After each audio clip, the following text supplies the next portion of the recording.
Le podcast minier vous est fièrement présenté par Agnico Eagle, la plus grande société minière au Canada et le deuxième producteur aurifère en importance au monde. Ensemble, on vous fait découvrir toute l'énergie, la passion et les coulisses fascinantes du monde minier.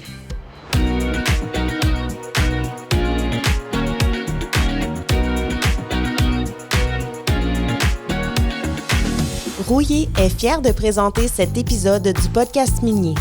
Stratégie, design, événementiel, marketing numérique, on accompagne concrètement l'évolution de nos clients B2B. Rouillé, votre agence de communication B2B spécialisée dans les industries lourdes. Au podcast minier, aujourd'hui, on est à Vancouver au CIM Connect. Fait qu'on commence une série d'enregistrements de podcasts. Puis je reçois comme première invitée 2 entrepreneurs qui évoluent à la croisée du terrain et de la technologie. Mais surtout, ils ont une ambition claire, rendre l'industrie minière plus prévisible. Avec moi aujourd'hui, j'ai Étienne Larivière, un habitué du podcast minier, et Benoît Bédard, qui sont derrière l'entreprise Likens. Allô, Manon. Bienvenue. Bonjour. C'était-tu bon, l'introduction? C'était magnifique. C'était parfait. J'aimais rendre l'industrie minière plus prévisible. Je me dis, c'est de ça vraiment qu'on va parler de toute façon. Ouais. Puis je me suis dit, ça pourrait peut-être être votre slogan. Ça pourrait. En tout cas, moi, j'ai travaillé gratuitement pour vous autres, là. De communication pour ça, je pense. Bon, la question que vous vous faites poser, la question que je vous ai posée, il y a peut-être 1 an et demi, Likens, puis moi, j'avais même dit Lichens. Ouais. Je Ça fait pense, partie du branding, ça. Pour faire poser la question, c'est si Liken ou Lichen. Fait que Likens, ça part de où? Ben, en fait, là, depuis le début, ça fait longtemps qu'Étienne et moi, on est en affaires ensemble. On a eu d'autres entreprises, puis ce qu'on a toujours aimé ou ce qu'on a toujours valorisé, c'est la relation qu'on a avec nos clients, la relation qu'on a avec nos partenaires, puis même avec notre équipe. Puis, on cherchait un nom qui avait un lien avec la symbiose, parce que la symbiose, ce qui est important de comprendre de ça, c'est que c'est autant un parti que l'autre qui bénéficie de l'autre partie. Donc, c'est égal, c'est une relation égale. Puis, tous les noms d'entreprises là, autour de la symbiose étaient pas mal pris. Puis, en cherchant l'étymologie là, de la symbiose, ben, on s'est rendu compte que ça venait du Likens. Le Likens, c'est un champignon et un algue qui, ensemble, cohabitent.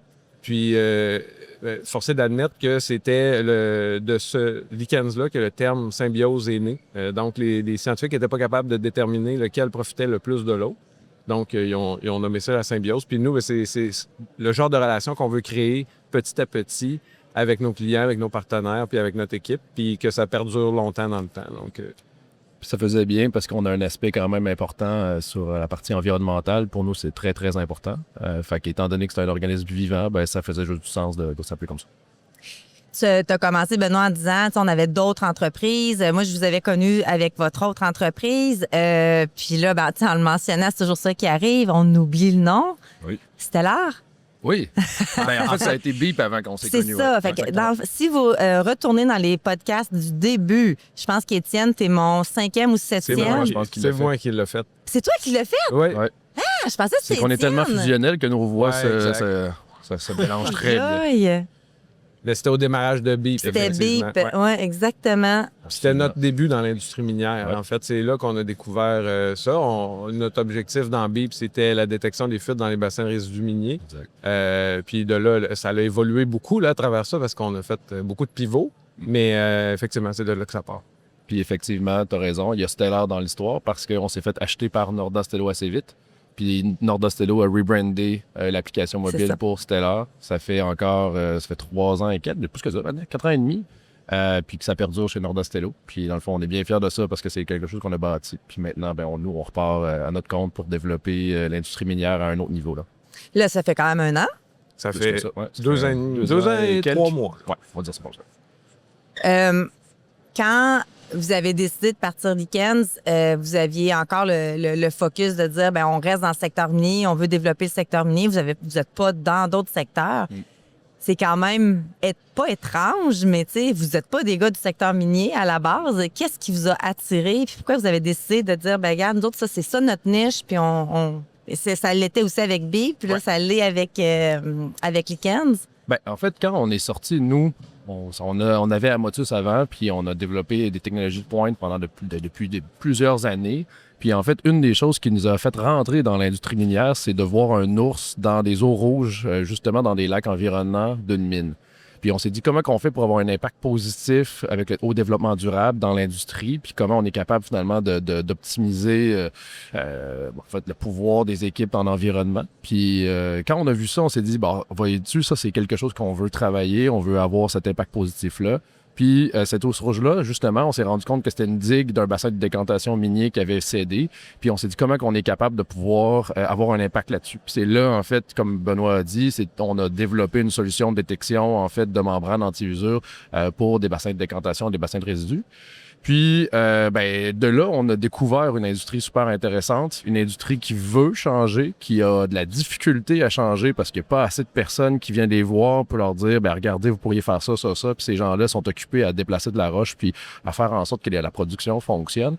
C'est là qu'on a vu, en fait, on est tombé en amour avec une industrie qui avait des gros problèmes, des moyens pour y arriver, puis justement, une possibilité d'avoir un impact positif, parce que si on diminue de 1%, disons, les GES émis par une industrie aussi grosse, on va avoir un impact très, très fort sur l'avenir. C'est tellement une grosse industrie qu'une fraction de pourcent d'impact, ça a un gros impact à la fin, que ce soit en sécurité ou en environnement.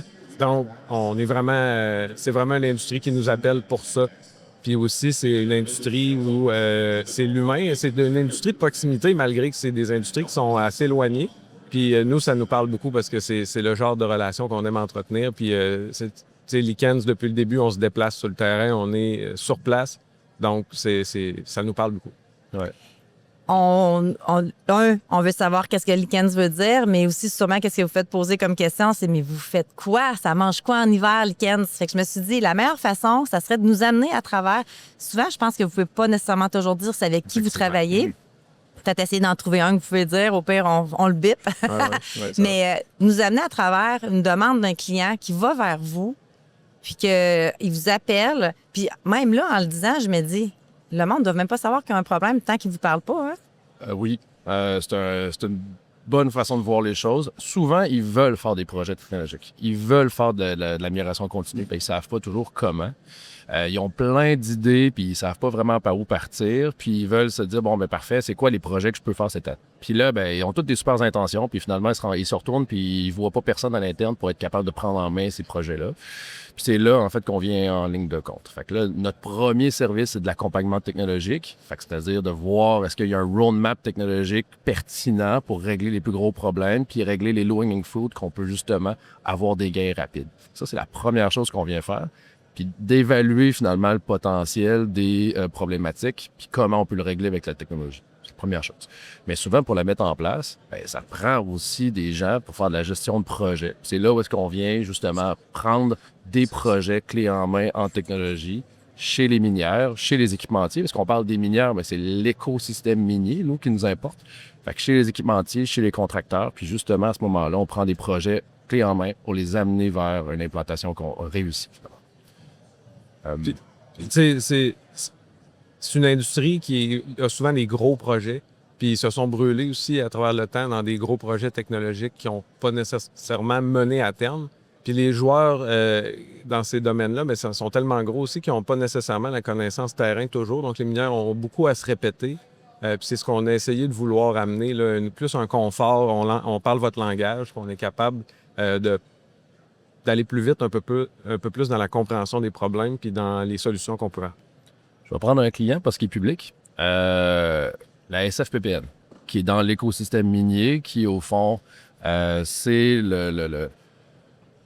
la plaque tournante des minéraux critiques et stratégiques du fer de la Côte-Nord, par exemple. Et puis, en fait, c'est le fer de Tata Steel et de MFQ qui transige vers le SFPPN, vers le port de Sept-Îles pour aller vers probablement le Japon et d'autres endroits internationaux. Puis eux, ce qu'on vient faire, c'est vraiment justement de bien comprendre leurs problématiques, que ce soit en achat, en maintenance, en opération, en environnement. C'est souvent les 4 grands secteurs sur lesquels on travaille. Puis là, justement, ils se demandent tout le temps comment on arrive à optimiser des opérations. Dernièrement, on a commencé un mandat justement avec les achats. C'est de comprendre qu'est-ce qu'ils peuvent faire pour optimiser les stocks, qu'est-ce qu'ils peuvent faire pour réduire finalement le coût de certaines opérations. Parce que autant sur la Côte-Nord qu'en Abitibi, il manque de monde. Puis là, ils veulent pas faire de flying flare. Donc, qu'est-ce qu'on fait pour optimiser les opérations qu'ils ont actuellement sans augmenter les personnes au bureau? Ben, c'est là qu'on vient en ligne de compte pour justement optimiser, automatiser certaines parcelles qui leur permettent d'être très efficaces sans augmenter l'overhead directement au bureau. Puis ça, ben, c'est une partie bureau, mais on fait aussi du travail très terrain parce qu'on aime mettre les bottes, puis aller sous terre, puis aller sur le terrain, puis d'aller voir c'est quoi les problématiques, d'écouter c'est quoi les problématiques des gens de maintenance, des gens d'opération. Puis on essaie finalement de trouver des solutions très précises, puis on essaie d'être le plus précis possible dans dans les solutions qu'on apporte, d'être le plus, j'allais dire relevant, là, je m'excuse, mais efficient, puis le plus pertinent en fait, dans les solutions qu'on veut. Puis souvent, on essaie de s'intégrer dans leurs équipes aussi. Oui, Tu sais, on parlait, le lichen, ça prend plusieurs années. Tout ça, ben ce partenariat-là, on veut le solidifier, puis on s'intègre dans les équipes, on participe avec eux. On n'est pas toujours dans essayer de gratter des projets, aller chercher des choses. On est là pour aider. Puis je pense que c'est beaucoup apprécié. Puis c'est de là que découle justement après ça, ben, tu sais, des nouveaux projets, de nouvel accompagnement, puis qu'on évolue petite bouchée par petite bouchée plutôt que grand projet tout d'un coup difficile à avaler là, pour des gens qui n'ont pas nécessairement beaucoup de temps. Exact. Fait que là, on parle d'accompagnement depuis tantôt, mais c'est souvent un projet ou c'est souvent un service d'entrée qui permettent de mieux comprendre c'est quoi les solutions qu'on a apportées. Fait que là, après, bien, on a 2 volets importants dans notre organisation. Le premier, c'est le développement sur mesure, parce qu'on est très fort en intelligence artificielle sur la vision. On est en partenariat avec Baseline sur la partie langage naturel. Il définira c'est quoi tout à l'heure. Là. Mais juste de la maintenance prédictive avec l'intelligence artificielle, c'est ce genre de projet-là qu'on mène. Ou justement le développement de plateformes pour être capable d'optimiser ou d'automatiser certaines parcelles des organisations, certains processus. Puis de l'autre côté, quand on voit finalement qu'un projet ou une problématique revient de façon récurrente chez les organisations, on le développe en produit pour que tout le monde soit heureux. C'est-à-dire, on fait un produit avec, on a une propriété intellectuelle, le client, lui, est content parce qu'il n'y a pas besoin de développer ça de rien, finalement, puis d'être un peu le guinea pig. Puis aucune organisation dans l'industrie minière veut être le guinea pig d'une solution technologique. Ouais. Et donc, on va faire le développement de la solution. Puis, on va justement revendre à plus petit prix et l'adapter à chacune des organisations. Puis, c'est un peu notre approche. Tantôt, Benoît a bien expliqué l'idée de la collaboration. Bien, c'est souvent ce qu'on va faire, c'est qu'on va mettre des minières ensemble ou des acteurs ensemble pour développer une solution dans laquelle on va avoir, oui, la propriété intellectuelle, parce que normalement, les minières ne veulent pas vraiment de propriété intellectuelle. C'est pas leur core business, c'est la nôtre.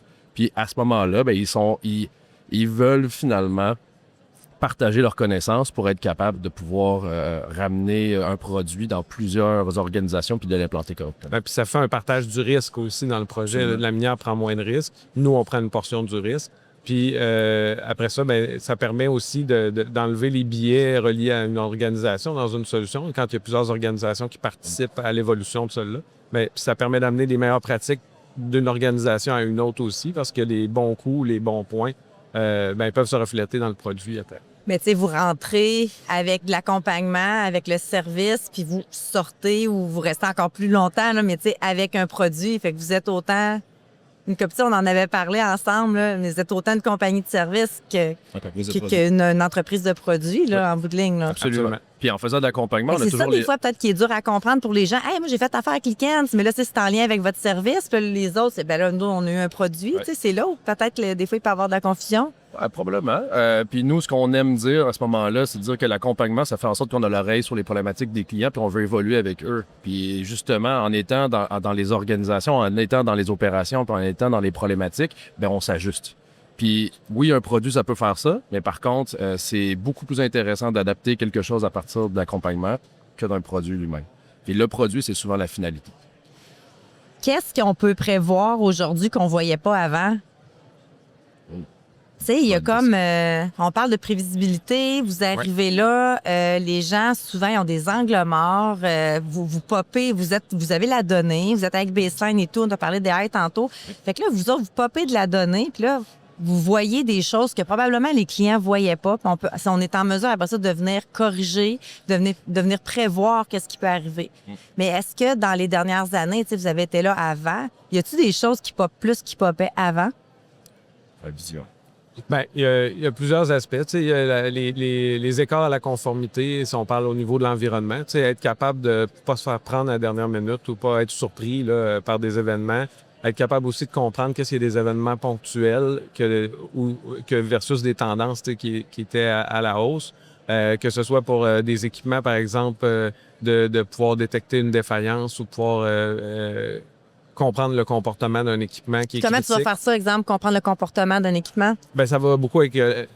puis c'est là qui est intéressant, c'est que on parle beaucoup de technologie, mais on va pas juste au niveau technologique, puis on implique des gens qui ont la connaissance, donc avec, par exemple, des fiabilistes ou avec des techniciens qui travaillent avec ces équipements-là. On va récolter l'information, on récolte après ça les données qui peuvent venir de paille ou qui peuvent venir de d'autres systèmes. Puis, on va faire une analyse préliminaire avec les spécialistes. Puis après ça, on va commencer soit à entraîner des modèles ou soit mettre en place des choses qui sont plus basées sur des règles standards. Puis, on va reprendre tantôt le projet d'SFPPN, particulièrement parce qu'il est public. C'est un scale qu'on a obtenu, en fait, du gouvernement du Canada. Puis, ce projet-là, c'est en partenariat avec Simwell, que vous connaissez bien, Baseline et nous. Puis actuellement, l'objectif, en fait, c'est de simuler des séquences, justement, pour simuler des plages de maintenance puis des plages d'opération pour faire, finalement, de remplissage, là, le transbordement, du fer vers les bateaux. Puis un bateau qui reste dans la baie coûte excessivement cher. Si on sort finalement des séquences qui sont, je pense, c'est 2 semaines en fait, dans lesquelles ils sont positionnés là. Puis si ça dépasse, ben là, je pense que c'est 75 000 $ et plus, disons, par jour. Ben, en simulant, en ayant vraiment une bonne connaissance du terrain, en prenant toutes les données de paille, en pouvant faire de la prédiction sur les bris potentiels, en optimisant toute la partie des séquences d'opération ou de maintenance. Puis on est justement capable, avec Simwell, de simuler comment et quand on va positionner les plages de maintenance puis le transbordement. Bien, ça, c'est des solutions qui sont très complètes, dans lesquelles on ne pouvait pas vraiment faire avant. En fait, on pouvait le faire, mais c'est pas quelque chose que les gens allaient naturellement. Aujourd'hui, on est capable de faire ça, de comprendre non seulement le théorique, mais qu'est-ce qui se passe réellement sur le terrain avec des solutions de type maintenance prédictive, de type les événements qui se passent sur le terrain avec notre produit Spotted, puis de le transposer finalement dans une simulation théorique qui devient pratique parce que justement, on a les bonnes données terrain. Ben, vous êtes en mesure de prévoir qu'est-ce qui va arriver. Exactement. Tu sais, c'est... Exactement. Puis des fois, là, ce qui est le plus fou là-dedans, c'est que c'est l'intelligence artificielle, c'est un outil qu'on utilise, là, mais c'est aussi quelque chose qui nous a beaucoup aidé parce que maintenant, les gens utilisent beaucoup de ChatGPT, Copilot et tout ça, puis ça leur a donné comme un espoir de magie un peu là, de ces outils-là avec la donnée. Fait que là, ils deviennent un peu plus curieux, puis ils voient comme plus les possibilités par eux autres mêmes. Puis après ça, ben, on travaille avec eux autres, ils nous appellent, puis on fait un cheminement, puis on se rend même pas jusque-là des fois. Juste le fait de prendre le temps de s'arrêter, de bien identifier c'est quoi la problématique, de bien identifier c'est quoi les sources de données qui vont nous aider à avoir une prévisibilité ou une prédictibilité. Puis ensuite de ça, sortir les données, les nettoyer, puis commencer à pouvoir les utiliser. On vient déjà là, d'avoir la loi de Pareto, un 80% de bénéfices, puis on ne s'est même pas encore rendu à un modèle ou donc tu sais, c'est quelque chose qui a créé la curiosité puis qui nous a permis d'avancer plus rapidement parce que les gens commencent à avoir un potentiel à ce niveau-là, puis ça ouvre la porte à dire, ben on ouvre nos données puis on commence à parler. Absolument. Agnico Eagle est fier de présenter le podcast minier. Avec cet engagement, on poursuit notre mission. Faire briller l'industrie minière, mettre en valeur son savoir-faire, ses talents, sa relève et ses retombées positives dans nos communautés. Puis, on parlait tantôt de la machinerie, puis comment on est capable de détecter les bris, tout ça, mais puis on parlait du côté environnement, en quelque sorte. Quand tu mixes les deux, ça va faire en sorte que on va être capable de prolonger la vie des équipements. On va être capable, en détectant qu'est-ce qui va arriver. Fait que, ça aussi, ça doit être une carte très positive, là. Absolument. Puis l'objectif, en fait, c'est la disponibilité des équipements. C'est le name of the game dans la maintenance, là. Fait que l'objectif, en fait, ce n'est pas que de savoir quand ça va briser, parce que ça, c'est possible de le faire, même si c'est très complexe d'un point de vue d'intelligence artificielle, parce que parfois, on veut pas que ça brise, fait qu'on va faire de la maintenance planifiée. Fait qu'on n'a jamais vraiment... On a vécu parfois des bris, mais on n'a pas nécessairement assez pour avoir des tendances. Fait que justement, juste une bonne méthodologie de travail, un peu comme Benoît a dit tantôt, on obtient un gain même sans avoir fait d'intelligence artificielle. Fait que ça, c'est intéressant. Puis là, on dirait que je suis en train de perdre la question que tu as posée. Prolonger la vie des équipements. Exact. Le point, c'est... T'as une chance, je m'en rappelais. Ah, t'es bonne. On dirait que je suis une animatrice. Le point, c'est pas juste de savoir quand ça va briser, mais est-ce qu'on est capable d'allonger la fenêtre finalement de la maintenance? Puis c'est ça qui est important, c'est de savoir si on est capable de l'allonger à un endroit où est-ce que ça va être plus facile de faire ou de mettre un moment plus facile pour faire la maintenance. Bien là, à ce moment-là, bien, on décloisonne finalement les opérations au grand complet. Puis là, effectivement, d'un point de vue environnemental, bien, plus qu'on est capable de faire de la durabilité des actifs, mieux c'est effectivement. Puis en environnement, bien, en tout cas, on a d'autres choses à vous parler si ça vous intéresse. Bien, c'est ça. Puis c'est pas juste dans la maintenance ou la disponibilité des équipements. Tu sais, ça se voit dans les opérations, ça se voit dans l'environnement, ça se voit dans la santé et sécurité. Fait qu'il y a vraiment une mine d'or de possibilités. Bravo. Bravo, c'est bon ça. Étienne, tu parlais de Spotted tantôt. Oui. Je trouve qu'on n'en a pas assez parlé. Quand on vous voit en congrès, puis là, j'ai pas été voir votre kiosque, je peux pas dire si c'est le cas, mais il y a souvent votre affiche de Spotted. Oui. Puis là, les gens, une autre chose de plus. Mais c'est quoi Spotted? Ça fait quoi? Absolument. Ça, c'est un de vos produits. Oui, c'est un de nos produits. C'est un produit qui a commencé drôlement en regardant la série Fermont sur Crave.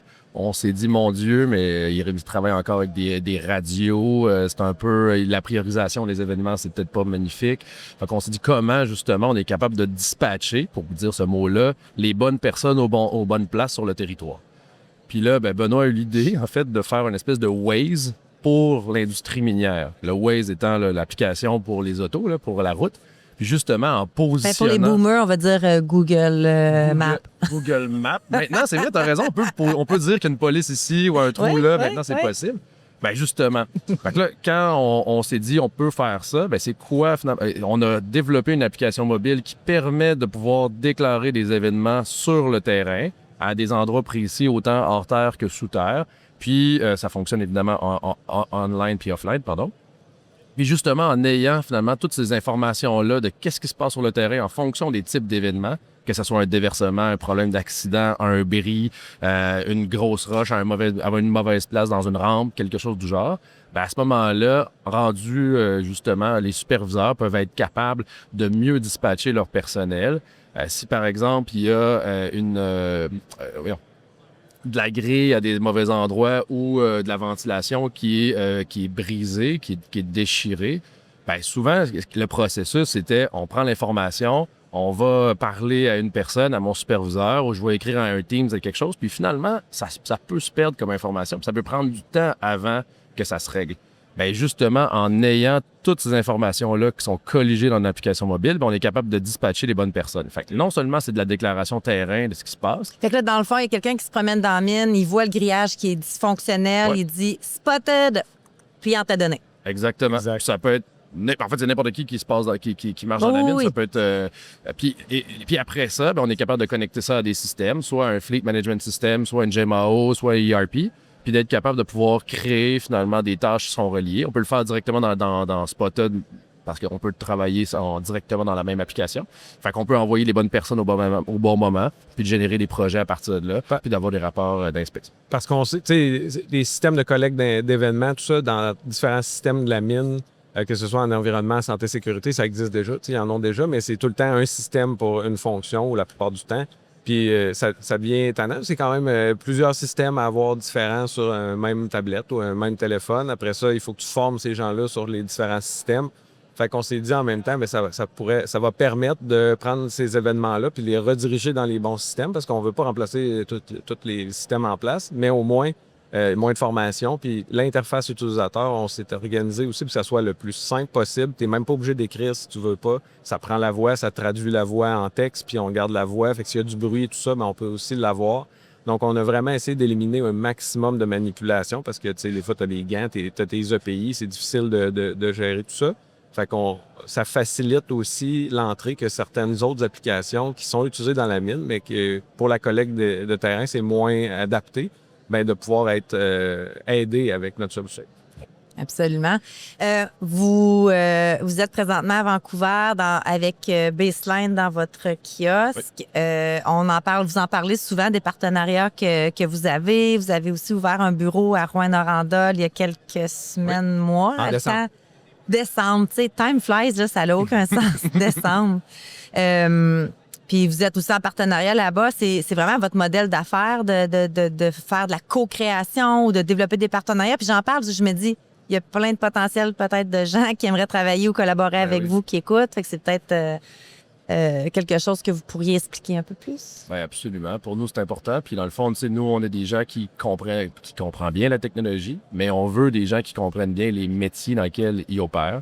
Puis c'est vrai que la partie, par exemple, en environnement ou sur la partie de terrain, par exemple, on dirait que j'ai pas rien qui me vient en tête sur une solution, là. Oui, bien, en fait, tu as raison. La collaboration, c'est vraiment important pour nous autres. Puis c'est notre modèle. On veut pas être une entreprise là, de 1000 personnes plus tard non plus. Puis on pense aussi que, tu sais, de commencer à avoir tout le savoir-faire de tous les domaines à l'intérieur de Lichen, ça devient un peu difficile. Puis surtout que, tu sais, le marché de l'emploi, surtout dans le secteur minier, là, il y a des besoins. On veut pas non plus déshabiller tout le monde. Pour bâtir quelque chose, on aime mieux s'associer, collaborer, puis dans le fond, avoir différentes expertises autour de nous pour nous aider, que ce soit pour faire des plus gros projets, donc avoir des équipes techniques de plus, ou des gens du secteur minier qui ont des spécialités bien particulières. Donc, c'est comme ça qu'on choisit aussi notre entourage. C'est sûr que les partenariats, c'est comme tout, là, il y a un écosystème différent. Fait que, on est ouvert à justement à grandir ce cercle-là de façon organique. Mais tu dis on veut pas être 1000 employés, mais pour une entreprise que ça fait 2 ans et demi qui est startée, vous êtes déjà rendu à 30 quelques employés. Vous êtes rendu à combien? 21 employés. Tu sais, ça va vite là quand même. Ouais, ça va vite. Vous m'avez dépassé, ça fait 17 ans. Bon, ben, là, c'est pas un concours non plus. Non, c'est ça. Moi, ça l'est. Ah, ben, je m'excuse. Non. Ben oui, ça va vite en termes d'employés, mais l'objectif, c'est pas justement de croître ça à pu finir, puis de faire en sorte de faire effectivement une entreprise de 1000. Là. C'est vraiment d'avoir des experts dans ce qu'ils font, puis d'être super efficace dans ce qu'on fait, puis d'être super agile dans ce qu'on fait. Puis justement, tu sais, en travaillant en partenariat, ça fait en sorte qu'on a des expertises qui viennent d'ailleurs. Fait que nous, notre objectif, c'est d'être une trentaine, une quarantaine d'employés tout au plus, puis de faire en sorte de servir là, l'industrie minière de façon vraiment générale, là, l'écosystème, autant les minières que les équipementiers. Puis je pense pas qu'on va vouloir aller ailleurs si on veut garder des gens d'expertise de très haut niveau chez nous. Là. Qu'est-ce que ça veut dire aller ailleurs? Tu parles sortir du Canada ou aller ailleurs, sortir aller du ailleurs secteur? en termes de... Excuse-moi, c'est vrai que j'ai le pas si mal exprimé, mais aller ailleurs en termes d'une type d'entreprise dans lequel on va vraiment scaler puis d'avoir 1000, 2000 employés. Okay. Ouais, c'est ça. Pas ça l'objectif. Ben, oui, moi, je vais aller ailleurs. Voulez-vous aller ailleurs? Oui. Oui, absolument. Je vais la poser ma question. Ben oui, puis on a commencé un petit peu. En fait, en Indonésie, on a un client. On commence en Ontario, tranquillement, pas vite. J'espère qu'on va pouvoir s'établir en BC, mais oui. On a quelques projets en discussion au Brésil aussi. Fait que, tu sais, tranquillement, pas vite. Puis c'est sûr que les minières, avec leur taille et tout ça, ben, ont déjà des sites ailleurs dans le monde. Fait que ça aide à ce niveau-là.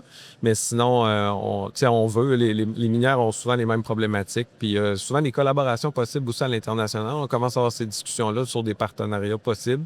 Fait que, absolument. International Lichen.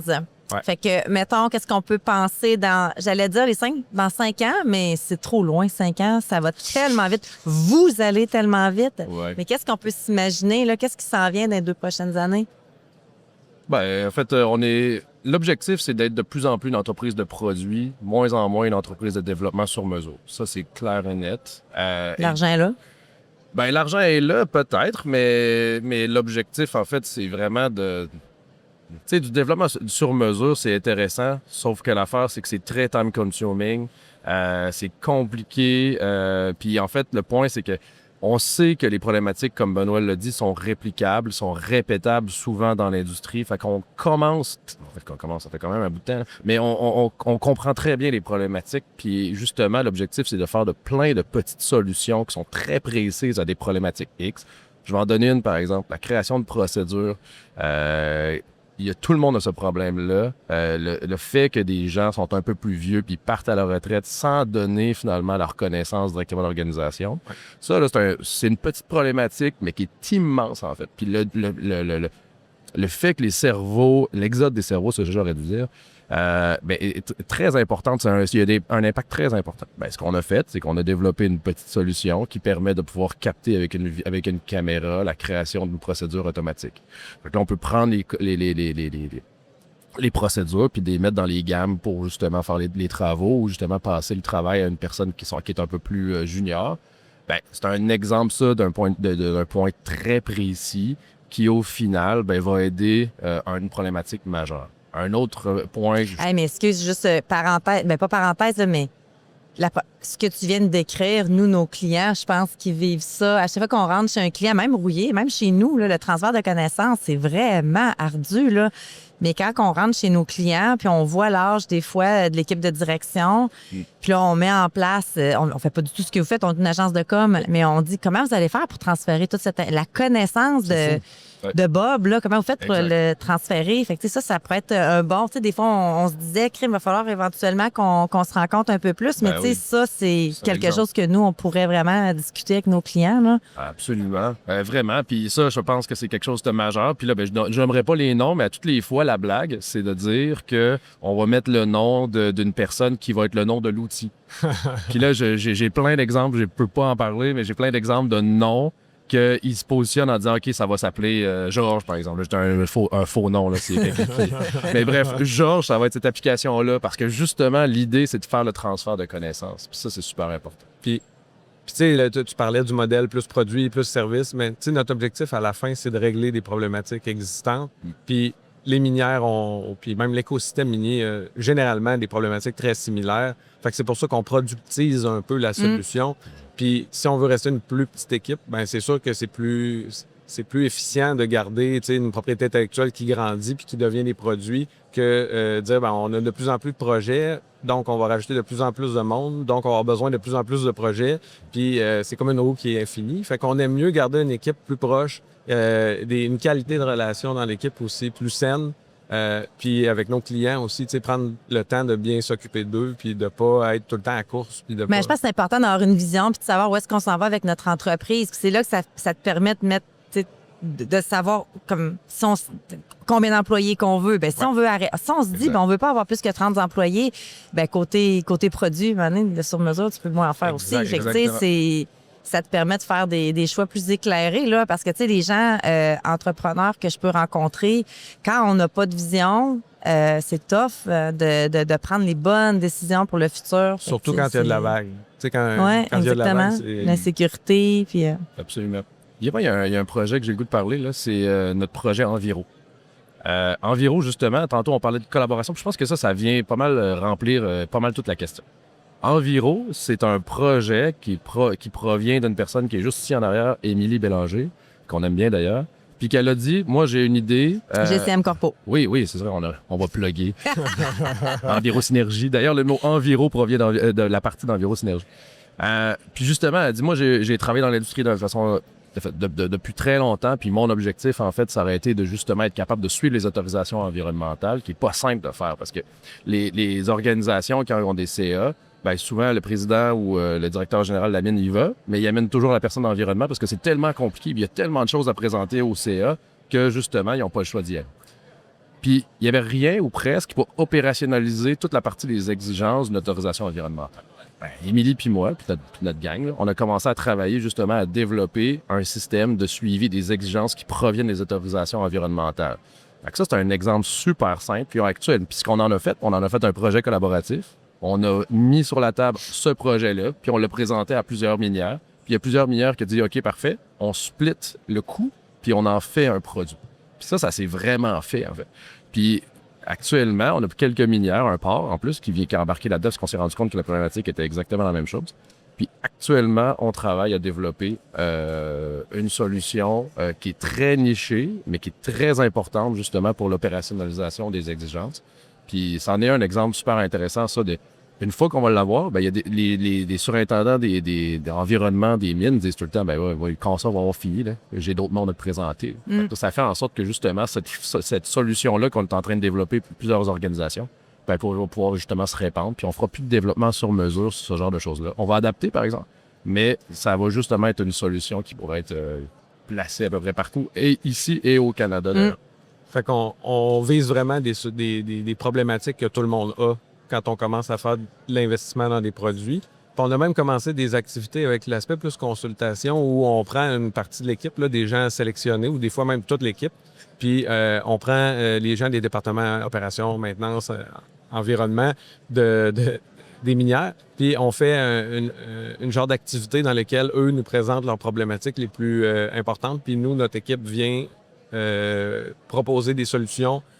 Puis on le fait là, de manière là, super collégiale là, ou super décontractée. Puis ça amène souvent des belles idées, des belles choses. Fait que nos clients commencent à apprécier beaucoup ces activités. Hey, c'est vraiment le fun de vous écouter. Puis on a la chance de co-habiter. C'est ça le mot. Hein? Oui. Puis ça va être le fun d'en découvrir encore plus sur Weekends. Mais je voulais juste, je sais pas si tu voulais en parler, mais on s'est croisés, on s'en allait les deux aux toilettes la semaine passée. Puis t'as dit, hey Manon, tu fais-tu beaucoup de devis? T'es-tu toujours en train de monter des offres de services? Ben oui. Mais j'avais vraiment envie. Je dis, oui. Puis là, je suis partie. T'as dit, OK, j'ai quelque chose à te présenter. C'est quoi? Ouais, ben c'est un autre pitch live. Un pitch live. Ben on veut sortir le laptop, mais non, en fait, c'est... non, le wow. C'est parce que, tu sais, on a beaucoup de nos clients qui font soit des appels d'offres ou des offres de services en grande quantité, puis on se rend compte, tu sais, que le processus est quand même lourd, puis que là aussi, il y a du manque de main-d'œuvre, puis, tu sais, un estimateur, là, quand ça part avec beaucoup d'informations, tu sais, puis la structure organisationnelle pour maintenir toute cette information-là centralisée n'est pas toujours top. Fait qu'on a développé une solution, dans le fond, qui permet justement de faire toute l'analyse des appels d'offres auxquels un fournisseur ou une minière pourrait participer. Puis ça vient qualifier basé sur... parce qu'au début, on fait le profil de l'entreprise, on ramasse c'est quoi les projets qui ont été gagnants, les projets qui ont été moins bien, c'est quoi que l'entreprise vise, c'est quoi qu'elle fait, c'est quoi ses services, c'est quoi ses départements, c'est quoi sa marchandise qu'elle vend, donc tous ses produits. Puis ensuite de ça, ben le système analyse tous les appels d'offres avec ça en tête. Puis il vient donner une note go, no go, un peu basée sur les critères qu'on lui donne au début. Fait que ça permet rapidement de stratégiser un peu à quel appel d'offres on va répondre basé sur des chances de gagner, puis est-ce que ça correspond bien à notre entreprise. Puis ensuite de ça, notre système permet de convertir cet élément-là en offre de service. Puis ça permet finalement là, d'un peu uniformiser le processus, de rendre aussi les choses beaucoup plus standardisées et simples. Puis tu sais... il y a beaucoup de systèmes déjà existants. Puis là, on a essayé de creuser, là, tu sais, c'était quoi les problématiques actuelles, puis pourquoi l'adoption était peut-être pas encore top de ces systèmes-là. Puis tu sais, il y a beaucoup, là, toutes les structures de documents, d'appel d'offres. C'est quoi un addenda? C'est quoi le contrat? C'est quoi l'appel d'offres initial? Fait que notre système est vraiment en mesure de faire la différence entre ces documents-là, puis d'appliquer de manière hiérarchique là, chacun des éléments qui s'ajoutent à une appel d'offres. Puis même de générer les questions à l'avance, c'est quoi les incertitudes, puis... pas là. Ouais, exact. Tous les documents à produire. Donc, ça devient quand même un outil assez incroyable pour réussir à faire plus d'offres de services, plus ciblées, puis en gagner plus avec moins. Comme la game du Canadien hier. Ouais, comme la game du Canadien. Ça serait quoi, comme dernière question, ça serait quoi votre souhait pour le secteur minier? Ben, en fait, qu'il y ait des médecins, qu'il y ait toutes sortes de professionnels dans les régions qui fassent en sorte qu'il y ait plus de monde qui veulent vivre là puis qu'il y ait moins de fly-in, fly-out. Là. On dirait que j'ai l'impression que c'est ça. Avoir des dentistes à Rouen, c'est un vrai problème. Mais je pense qu'il y a une chose, puis je pense qu'Emmanuel s'en vient après, là, ça m'a fait penser à ça.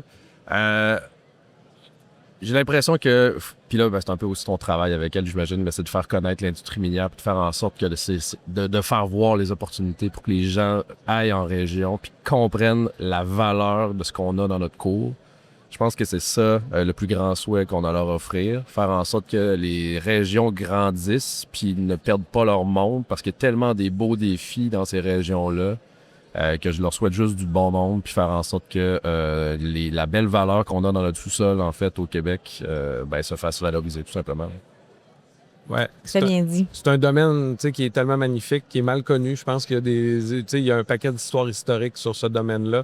Puis c'est une chance qu'on a. C'est une partie importante du produit intérieur brut et de la province et du pays. Ça a un impact incroyable. Tu sais, les minerais, c'est utilisé partout. On ne peut pas arrêter du jour au lendemain.